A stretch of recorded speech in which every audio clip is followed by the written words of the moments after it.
সরকারি দায়িত্ব নিয়ে সরকার যদি নেগোসিয়েশন করে তাদেরকে বলে দিবেন, যান আগের দিন বাগে খেয়ে ফেলছে, নেগোসিয়েশন হয়ে গেছে, এখন ক্ষমতায় আসছে, আপনাদের জয় বাংলা আপনারা রাখেন, এখন বাংলাদেশ জিন্দাবাদে চলবে।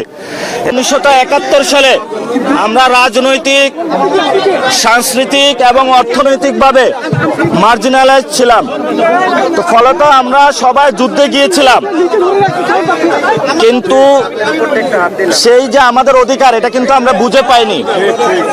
এবং পরবর্তীতে 24 আন্দোলনটা হয়েছিল একই কজে, কিন্তু আমরা এখন দেখতে পাচ্ছি যে এই ডেমোক্রেটিক যে একটা যাত্রা, এই যাত্রার পরে যেখানে 24টা মানুষের সামনে অনেক বড় হওয়ার কথা ছিল, কিন্তু বাংলাদেশে 24-এর যে গণ অভ্যুত্থান জুলাইকে নাই করে দেওয়া হচ্ছে।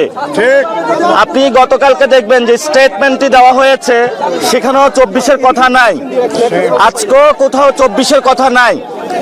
আমরা যেটা বলবো, যদি সংস্কার পার্লামেন্টে বাস্তবায়ন না হয় সেটা মাঠে গড়াবে এবং রাজনৈতিকভাবে সেটার ফয়সালা হবে। বাংলাদেশে সংস্কার বিচার হতেই হবে।